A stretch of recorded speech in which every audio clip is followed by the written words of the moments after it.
Hold fast to dreams, for if dreams die, life is a broken winged bird that cannot fly. Hold fast to dreams, for when dreams go, life is a barren field frozen with snow. By Langston Hughes. And welcome back. So we will go right into some bookkeeping here, based on where we left off. Put all that stuff, almost like I moved things around for another game. So we're sitting at a chaos factor of 6. We watched as Yakim became aware that Jean-Francois may not have been all that he had seemed up front. A seemingly simple, not even quite bandit, just more of like a job thief. But as he came back to Dodge City in Kansas, he checked the bounty boards as he had brought in Valen, the bandit who had set him up and Jean-Francois.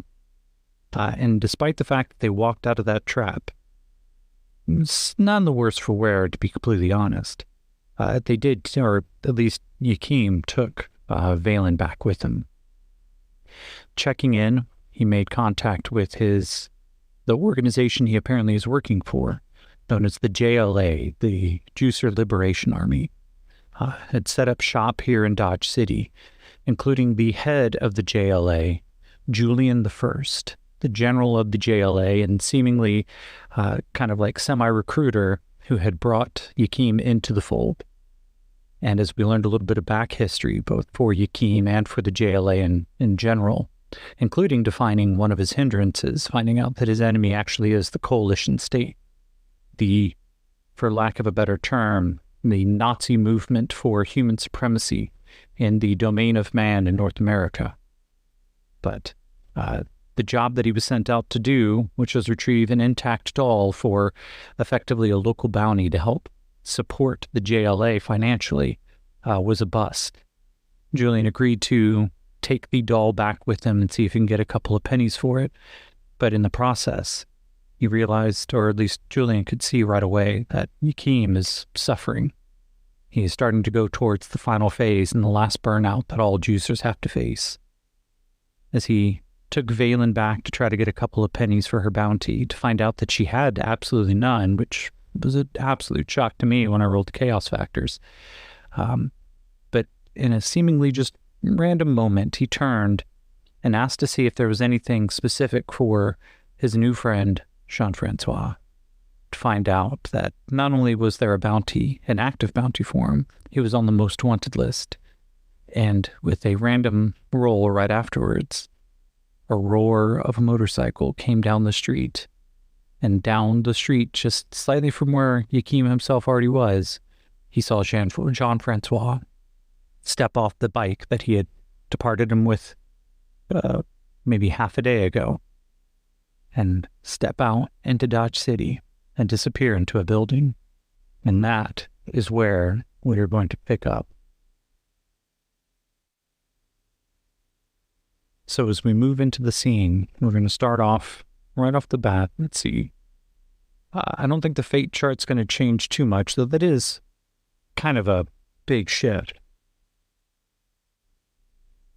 We're going to look at, right away, that is an 8, which is above the chaos factor. So our next scene is going to move pretty much as expected. Now the question is, of course, what are we going to be expecting here? Yakim is a little shocked, so I'm going to ask a fate question right away. Is Yakim going to care enough right now to investigate this? Or is he going to try to see about getting a new job? So I'm going to give this honestly a likely that Yakim is going to be curious. With the chaos factor of 6, that's a 75 and below, Yakim going to follow up on Jean-Francois. That is an 82. No. So Yakim just kind of watches it over for a second. Kind of takes a mental note, his eyes narrow. Fuck, I don't have time for that right now. Come on. Now he points back to Valen. And she's like, well, I'm riding with you there, partner. I don't know anybody here. You fucking hauled me out of my home. You came, not much of a home. You were just trapping people as they were stuck out there in the middle of the wildlands, weren't you? Because it's a job, paid the bills, got protection, got food. Didn't know question what kind of food it was, but, I got fed. So, do you have any money? Do you have a place to stay? Because you took me from everything. I don't have a dime on me. Fuck. I am going to, let's see here. I'm not going to say it's part of his obligation, but I will say that he has a code of honor. So I'm going to give this a 50-50. Does Yakin feel somehow that he has to now take care of Aelin, at least for a little bit, to get her back on her feet? So roll. That is a 22. So it's not an exceptional yes. Let me go, fine, whatever, you can crash with me. She goes, oh, do you have a place in town? You invite all the girls back? No, shut up. And then the question's going to be now, does Yakin have an apartment in Dodge City, or is he just hopping hotel room to hotel room? I'm going to say it's likely he has his own apartment here, but let's find out. 36, yeah. So we're now establishing Yakin has an apartment. It's probably low rent, but we'll roll a table on it to find out. So low rent apartment. Now let's go over to the tables. Let's see if we can find something that'd be interesting to help describe what kind of apartment Yakin, a slowly dying juicer, might have. We're going to go to... I'm going to pick location. That sounds good. And I'm going to roll twice. So rule number 1, it is 2, an active 47. Impressive. Okay. Well, I like active. Active ties into what we saw the juicer bar. So maybe what it is. Okay. The juicer bar that Yakin went to check in with Julian. Maybe it's actually the remains of a much larger apartment building that wasn't completely destroyed in the cataclysm. And so naturally, as the JLA is kind of both taking up shop and hiding here, trying to catch their breath and accumulate enough funding to get back onto the Great Crusade, we're going to say that the apartments that were above were probably, let's say that they were, it's marked as impressive. They were of nicer quality. So as Yakin starts taking Vaylin back, they cut around the juicer bar at the bottom. They go into a side entrance. The lobby itself is still marble, though the glass on the front doors is long gone. Nobody stands behind the guard desk. But maybe there is. Let's see. I'm going to say, this is the JLA after all. I'm going to say it's very likely that if there's not a guard, that there's at least a camera. So very likely it's 90 and below. Yeah, actually, very likely 85. No, there is no protection in the front. Arrogant as they are, the JLA don't even bother to post a camera. Which makes sense, though, because the average juicer knows that he's not going to live for too terribly long. He or she is, they only need about 4 hours of sleep per night. There's probably a constant rotation of folks in the bar downstairs. And of course, a juicer is a one-person walking army. What kind of juicer would be willing to sit behind a desk for hours at a time, just watching other juicers come and go for cat naps? So, as they go to the elevator, which is surprisingly powered, the lights come up, and let's see here. We'll do something a little fun. The D20. Yakin's apartment is on the 5th floor. Vaylin's kind of shocked. She's like, oh, wow, you guys live here? No, this is real swanky. Nah, I've mostly been living in tents my entire life, sometimes out of the back of like RVs or vans. Hell, when we found the 2x4 and, set up shop there in that cargo mechanics bay thing, that was the nicest place I ever lived. You've been living up here in like a high rise. Oh my God, are those drapes?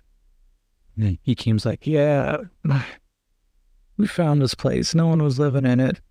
Power still works, so took over the bar. You take over the apartment on top, right? She goes, wow, you guys really have some money. He's like, no, we really don't. And as the door dings open and the slide opens up, there is, this red carpet that runs down the kind of like almost rat's nest maze of intersecting hallways leading to various apartments throughout this larger building. Keem comes up to one, rattles the doorknob a little bit. I'm going to give him, we'll do a notice roll. 5, yeah. He goes to jimmy the door a little bit. It pops open, the hinge itself squeaks, and he reaches a hand out and catches a small book of matches. He kind of looks at it and nods, goes, all right, good. Come on in. So the door opens up. It's a beautifully appointed apartment, though it looks like it belongs to someone else, and it very obviously does. There's a series of blankets and pillows on the floor in the middle of like a sunken den with hardwood. There's a couch, though it looks like it may have gone to a little bit of mold, but it is still beautifully upholstered. And Valen kind of walks in. She goes, "Sir, running water too?" "Yeah, bathroom's right over there. Kitchen's right up here." He unslings his pack, hangs it on a coat hook as a vibro sword and effectively a juicer sniper rifle. Now just kind of drape. Now looks at it for a second, narrows her eyes, and then realizes who she's dealing with. And like, well, I'm going to go freshen up. Keem just kind of goes, "It won't be necessary. You're sleeping in there." And he points over to kind of a side room.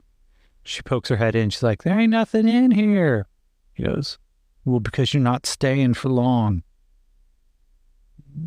"Okay, but, it'd be nicer if I could have like some, maybe a bed, one of those big 4-poster ones. I saw one in a magazine that came from pre-apocalypse, and yeah, just go freshen up or do whatever you want. You can sleep wherever you want. I'll just sleep in the other room."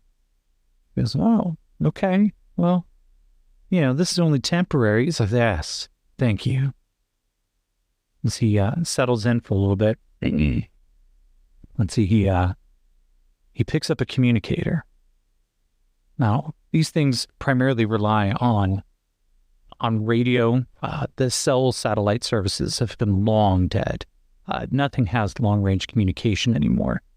Radios themselves have an average range here of maybe 50 miles if they're powered, like high-powered, 200 miles if they are permanently constructed, the highest rate of sight.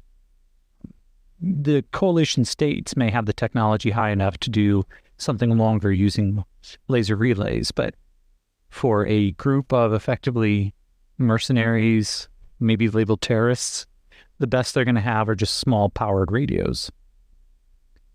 He kind of flips it up. A list of different contact frequencies show up on the screen, and he begins dialing down to one. And let's see, who would he contact here? Bad luck, enemy of the coalition, and obligation. I'm going to look for something here. I thought I saw a chart that does a very quick... No, I know exactly where it is. And it's in the book that I don't have. So hold tight. Just 1 second. So I am going to roll on the contacts table because I feel like he would have a contact to help him get jobs. He probably doesn't get them directly from Julian. But actually, that's a really good fake question to start with. Does JLA get their jobs directly through Julian? Does he broker everything? I'm going to give this a 50-50, which with our current chaos factor is 65. 31. So yes, they get their jobs through Julian. So he busts open the radio and just hears the crackle. Takes a couple minutes and suddenly Hey there, kiddo. What you need? Nah. Trillian goes, hey, I recognize that the last job I picked up wasn't perfect, but think there's any chance of some other work? Just get something settled and situated so I can get right out of here first thing tomorrow morning. Is that something you really want there, son? Because I'm sure I could find you something, but I want to make sure you're good to go. If you need some downtime, you need to go, talk to a patch up or a doc, you just let me know. Nah, Julian, I want to get back to work, man. All right. I'll read you something to you shortly. So let's roll and build a mission profile using the Savage Rift Game Master's Handbook, starting on page 63. And this is where we could do an adventure generator. I'm going to pick this a little bit differently than just running directly out of Mythic, because I kind of feel that the ones directly out of Savage Rifts are much more appropriate for the scene. They fit the setting, of course, by design, because it is for the setting. But there are certain things that the Mythic GME requires interpretation, and I may want to know, are we going to go look for a ley line? Are we going to go look for a dimensional rift or something? Now, the theory, the idea of Savage Rifts is that your characters all belong to the Tomorrow Legion, a band of do-gooder mercenaries who are just trying to help save the world. Obviously, Yakeem's not really that tight, so we're just going to pick a mission from the random generator as it currently sits.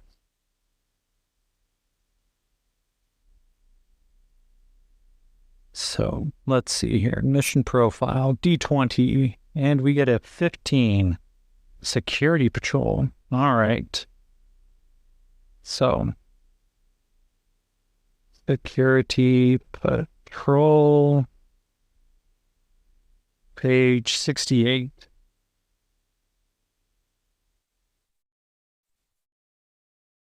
Roll on the distance table. And then draw for trouble.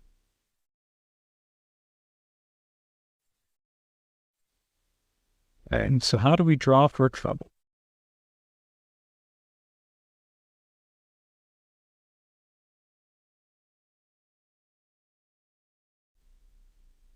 Okay, let's see here.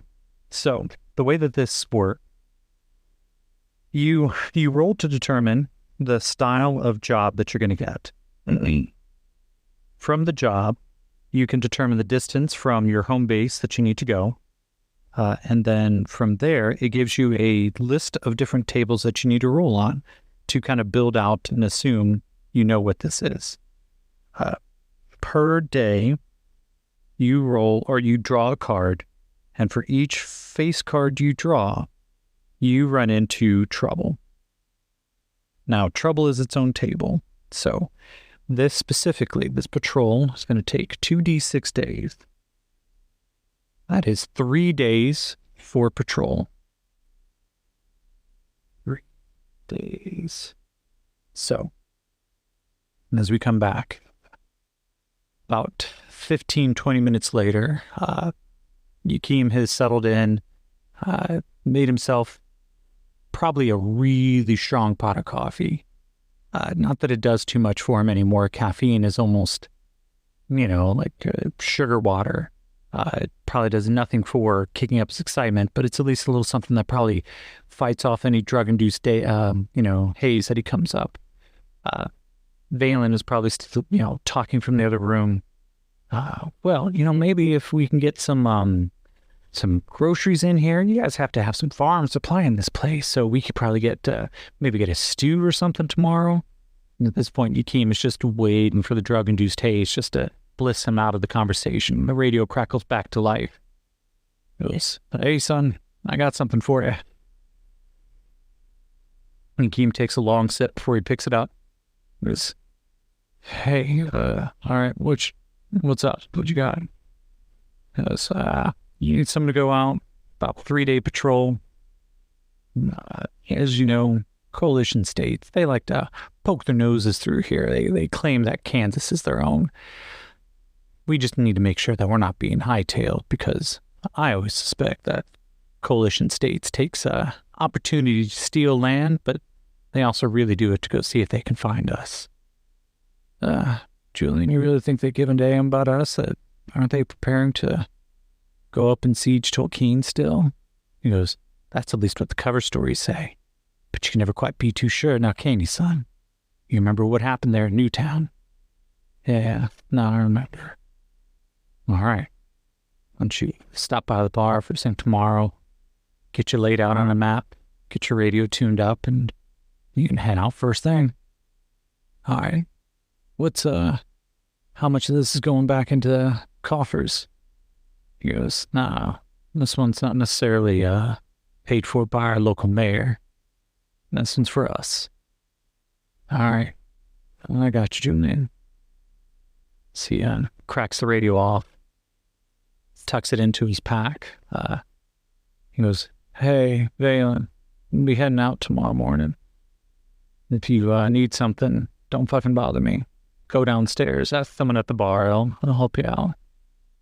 She kind of pokes her head around. She's like, you got any fresh towels? Ugh. So, we will call that scene closed. So there's a little bit of boredom and stability coming in on the fate chart, so I'm actually going to drop it down to a 5. Got. And if we look back at our plot list, we have currently got, let's see, new thread list. We're going to add in security patrol.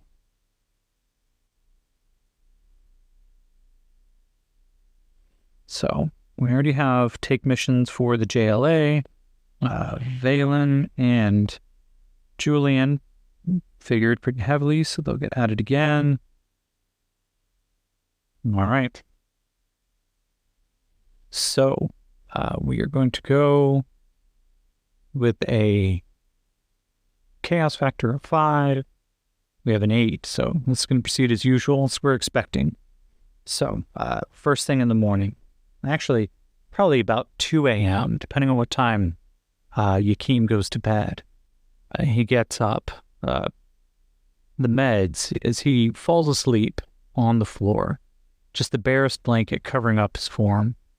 It's the first time that Valen, as she kind of peeks around the corner, trying to get a sight on this crazy man who effectively tried to kill her, kidnap her, and whatever else that he's done, and is now letting her stay in his apartment.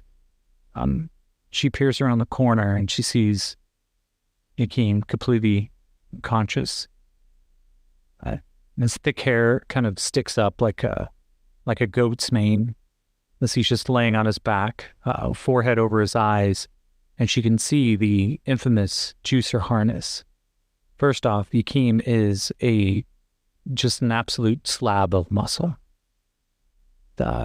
He is sleeping, the blanket just kind of covering him slightly diagonally, but allowing enough to actually be seen that along his body, his wrist, just past his elbow, around the major muscles of his shoulder, and then draping down to a very large circle, almost like a road map. She sees these tubes. They are sheathed in woven steel, but where they are attached are thick bands that almost seem to press the muscle in a little bit. And each one seems to pulse just ever so slightly. And as they circulate around, she can tell this is the infamous juicer harness. Implanted subdermally, one just beneath his neck and another one somewhere in his, along his stomach or his appendix. There are 2 sets of computers. These things regulate the medications that are attached to the harness. He has what looks like what we would consider just an overlarge insulin pump attached at his hip, like a permanent belt that continuously pumps and churns, recharging and building some of these chemicals directly off of his own, body chemicals. Adrenaline is shaped and formed like magic Play-Doh that gets pumped back into his body when it's needed. even the medication that comes through is just heightened serotonin. And it is a fascinating process, except for you realize, of course, the human body is not designed to tolerate this massive, massive amount of medication all the time. And as she kind of watches for a second, every now and then the ring, implanted directly over his, what would almost look like it circles around his heart, but slightly more center. And there you can actually see the pulsation a little bit more. As the meds come up from the waistband, it doesn't look like too much, but as it circulates around, of course, the first place it's going to hit are the major organs. It's going to pump directly into the heart, as there has to be subdermal, almost like feeder roots off of a plant. And each one is actually not just digging into his flesh, but it has been surgically grafted and implanted to go directly to the organ. These harnesses, there's a black market in the millions for them, because usually you have to take it off of a dead juicer.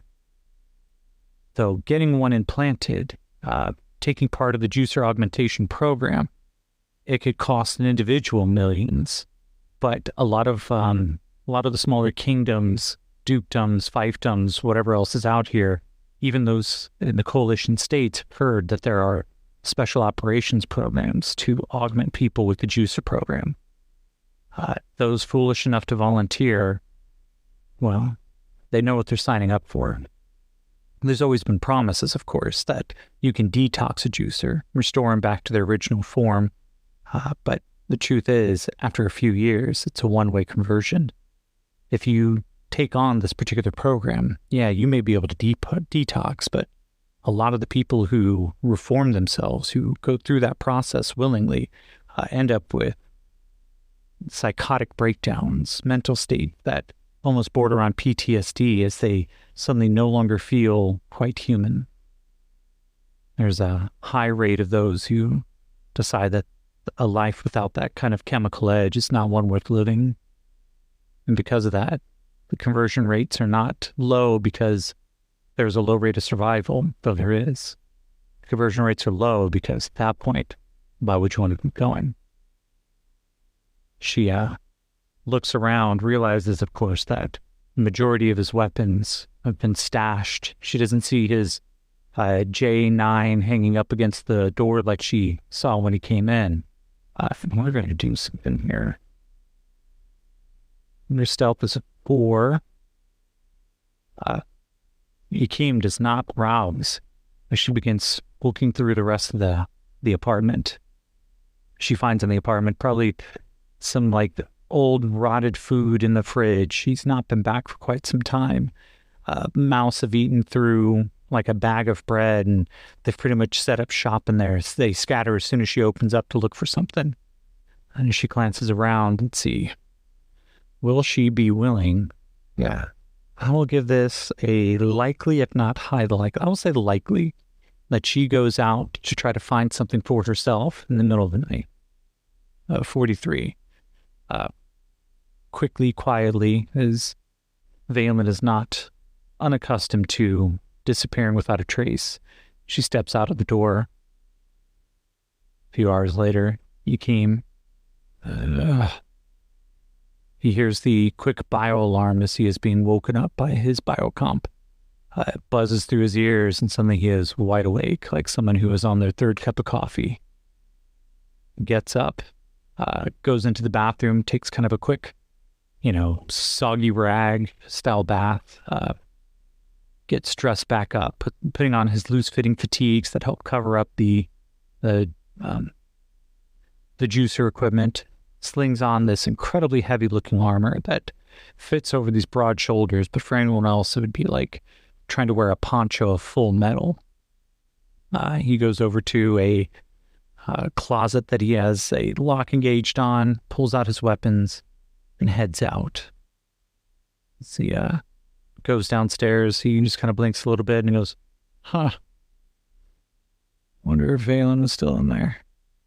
And for a second, she could figure her own shit out. She did after all steal my car. He comes down, goes straight over to the JLA's hiding spot, which is downstairs of this building. Steps in, and of course the rowdy group is already in there. And it doesn't matter the hours of the night. Juices themselves only sleep 3 to 4 hours. Chemical inhibition kind of keep the body on edge, and it's only a necessary requirement for the biological function of the brain. He steps in. Bartender kind of waves to him, gives him a thumbs up, thumbs down signal. He kind of looks it over, thumbs downs it. The multitude of screens are already going. News report coming out talking about the coalition states preparing for the initial assault into the territories of Tolkien. Most people there see it and think, well, either we can go fight the coalition states, blood to their noses as they try to go into war with, an inferior force, or, truthfully, let them burn themselves out and strike into their heartlands. Or, who gives a fuck? Then as the groups kind of look around, it's also, well, they've been trying this, they've been talking about this for quite some time. Fuck them. There's no love for the coalition states amongst the JLA. As Yakim goes back into a back room, Julian is already there, sorting through stacks of data pads and he's looking through. There is just a simple glass of water right in the middle of the table, and even that brand new the brand new tattoo he's got on his arm. And the skin itself is slightly red.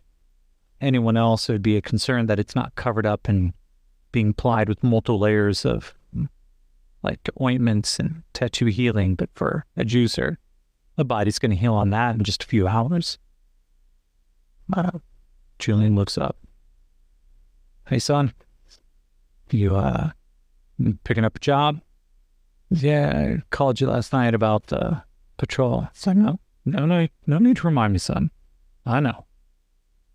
He goes up and lays out a map and starts pointing out some of the locations. He's like, I think they're going to be coming in, If they're going to be coming in, they're going to take scouting parties. They're going to try to circle around as the little fuckers tend to do. Dead boys and their dog boys, they have a tendency of using the same tactics each and every time. Well, I can't imagine it's going to be too terribly many of them. So many of them are going up north, but just in case, this could be a feint. Yakim just kind of looks at him and is like, yeah, whatever you say, Julep. He goes, all right. Why don't you head out this way? And he starts pointing out the map. And he said that it's 3 days. He's like, right about here, it's day and a half out. That should be your midway point. Let's see. Well, another fake question to see. Is there another group that Yakim needs to catch up with for this patrol? I will say it is 50-50. Oh, shit. That is 100, which is an exceptional no. He goes, now, here's the major thing there, kid. Ain't nobody from us out there already, and this is effectively unexplored, so you need to be smart and keep your head down, all right? You're just going out as a scout. I don't need any heroics. He goes, all right. And actually, technically, it's double zeros, which means we have a random event. So let's, now for random events, I'm going to roll on the random event focus table, but then any encounters, if it's combat or something, especially if it's NPC negative or PC negative, or kind of like an ambiguous event. Oh no, ambiguous event has its own meaning. If it's either the negatives, then or NPC action, then we are going to use the random encounters table in the Game Master's book. Any else, we're going to follow the rules as normal. So let's see here. We have a random event, 54, move towards a thread. Okay.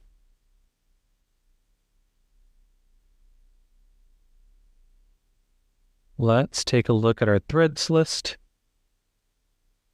So we need to roll a d4, and that is a 3. So now we need to roll a d10.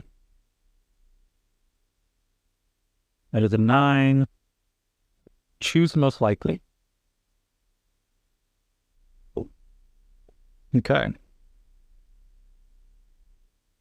The most likely doesn't make sense, so I'm going to roll that again. Okay. As you know what we're going to say now? We're going to say I'm going to still draw for encounters for the 3-day trip, but we're going to say no matter what, there's a minimum of 1 encounter that's going to occur. So I'm going to draw for them now. 6 of hearts. There's 1 encounter with the Jack of clubs and the 6 of spades. So we're guaranteed 2 encounters on this patrol. That is definitely not good for Yakeem, who's going out on his own with no real backup. And given the fact that it was an exceptional no for whether or not there was a pickup or contact to go, this is Yakeem entirely on his own. So we will get to those encounters naturally, depending on when they occur during the day. I'll roll to try to see if I could barrel it can happen. But as Yakeem isn't aware of this doomed contract that he's about to enter into. All right, well, just need some basic equipment, stock up on water, some food. You know what, do you have any healing kits or med kits or anything? I'll say it's, considering the fact that the JLA is pretty low on funds, I'm going to say it seems very unlikely that they have spare equipment. 33, so this will be the random encounter. I just realized, of course, that the random encounters only occur on a double if they are at or below the chaos factor. So this will determine that he gets 2 encounters on this particular event. And one of those encounters, well, has an extra meaning to it. And we'll get to that when we get to it. But Julian looks him up and down and is like, oh, we ain't got shit to spare right now, son. As it is, we were hoping for kind of a big score getting that fucking doll out there, but yeah. Nah, don't even worry about it, though. Get you set up with food and water, at least. All right. Kima packs up. Let's see. It's 2D, or let me see here. I need to find out how far away the patrol is. We're rolling the distance table, but at -5. Because this will determine if he needs to take his car or not. So it starts off as a D20. It's a 19. It's 2D10 times, oh, actually, it's a 19 minus 5. So that is 14. 3D6 times 50 miles. Easily. Okay, so that is 10, 12 times 50. That can't be right. But we're going to roll with it. 12 times 50 is 600? Yeah. To make sure that my math is right there, and I definitely rolled 12. As Yakeem looks over the map again, he's like, fuck's sake, Julian, you put me out in the middle of nowhere, man. I'm going to need some fuel, too. He goes, all right, that's fair. We'll get you stocked up with a couple of jerry cans so that you can make sure you get back to us. So, yeah, thanks. Last time I was out there. Oh, I need a mechanic to take a look at my car, too. It's been fucking up or something. He goes, well, I need you out there today, son. Is it drivable? Yeah, I guess. Just shakes and shimmies a lot. May not be too terribly great in the long run. Goes, bring it back. We'll get one of those eggheads to take a look. All right, man. So, as Yakeem begins to head out on his first day, his vehicle can go 6 hours for needing anything special. 6 hours, averaging at about, we'll say, yeah, this makes sense actually. 600-mile patrol. I'd say it's 600 miles out, 600 miles back. 1,200 miles is a long distance. But we'll do 6 hours at about 50 miles per hour the first day. So that'll be 300 miles knocked off. So this will take him, it said 3 days. We're going to probably round it up to 4, just to make sure that the distances make sense. So we're going to draw one more card off the deck.